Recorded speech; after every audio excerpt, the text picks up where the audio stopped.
போதிய நீரின்றி பயிர்கள் கருகியதால் வேதாரண்யத்தில் இதுவரை 12 விவசாயிகள் உயிரிழந்துள்ளனர். விவசாயம் பொய்த்து போனதால் மனமுடைந்து உயிரிழக்கும் விவசாயிகளின் எண்ணிக்கை அதிகரிப்பது வேதனைக்குரியது.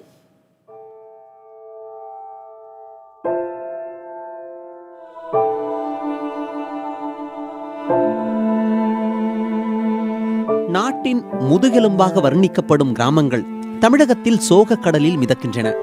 கருகிய பயிரைக் கண்டு மனம் உடைந்த நாகை மாவட்டம் வேதாரண்யத்தைச் சேர்ந்த 12 விவசாயிகள் இதுவரை தங்களின் உயிரை மாய்த்து கொண்டுள்ளனர். வேதாரண்யம் வாய்மேடு கிராமத்தைச் சேர்ந்த விவசாயி சுப்பிரமணியன் நீர் இல்லாமல் காய்ந்த நிலத்தைக் கண்டு மயங்கி விழுந்து கடந்த 28ஆம் தேதி வயலிலேயே உயிரை மாய்த்துள்ளார். பிரிஞ்சிமூலை கிராமத்தில் பயிர் செய்து வந்த 2 ஏக்கர் நிலமும் கருகியதால் முருகையன் என்ற விவசாயி கடந்த 14ஆம் தேதி தூக்கிட்டு தற்கொலை செய்து கொண்டார். அவள் அதிலே அப்படியே ஏங்கினாரு. அங்கேயே என் கையிலே அப்படியே வந்து பக்கத்தில் 2-3 பேர் நின்னாங்க, பிடிச்சாங்க. ஐயோ நான் என்ன செய்ய போறேன்னு ஏங்கினதான் எங்கள் ஐயா அங்கனையே விட்டுட்டு போயிட்டாரு. என்னை விட்டுட்டு தம்பி செத்து வச்சு தம்பி இல்லாமல் நான் தவியாக தான் தவிக்கிறேன். ஒன்றும் வழி தெரியலை. எப்படி வழிக்கிறேன்னா அரசாங்கத்தில் எனக்கு இந்த மிதுவர் கல்வி போக்குவரத்து எதுவுமே இல்லை.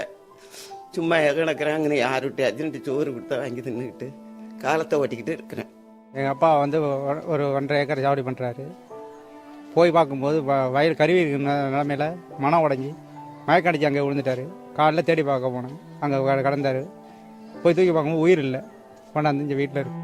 கணவனை இழந்த நிலையில் வேதாரண்யத்தில் ஆற்றுப்பாசனத்தை நம்பி விவசாயம் செய்து வந்த ஜெகதாம்பாள் அரிச்சந்திரா நதியில் தண்ணீர் வராததாலும் பருவமழை பொய்த்து போனதாலும் அதிர்ச்சியில் மாரடைப்பு ஏற்பட்டு உயிரிழந்தார். ஏற்கனவே பொருளாதார நெருக்கடியில் இருக்கும் விவசாயிகளின் உயிரிழப்புகளை தடுக்க வேண்டும் என்பதே அனைவரின் கோரிக்கையாக இருக்கிறது.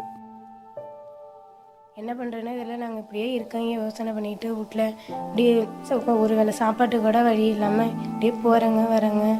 ஏதோ அந்த விவசாயத்தினால தான் நாங்கள் நம்பி இருந்தோங்க. இப்போ அதுவே எங்களை கை விட்டுடுச்சு. எங்கள் மாமா எங்களை கை விட்டுட்டாரு. இனிமேல் என்ன பண்ணுறதுன்னு தெரியல.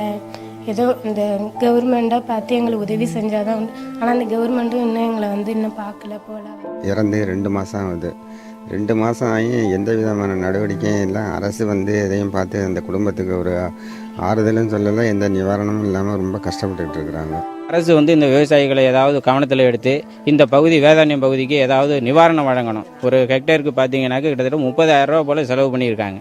அதுக்கு இடைப்பீடாக ஏதாவது அரசு செஞ்சதுனாக்க விவசாயிகள் கொஞ்சம் மன நிம்மதியில் ஏதாவது ஆறுதலாக இருப்பாங்க. கடினவயல் கிராமத்தில் வேதையன், வெண்மணி அருகே மேலக்காவலக்குடியைச் சேர்ந்த தம்புசாமி ஆகிய விவசாயிகள் பயிர் கருகியதை தாங்க முடியாமல் மாரடைப்பால் மரணம் அடைந்தது நாகை மாவட்டத்தை சோகத்தில் ஆழ்த்தியது.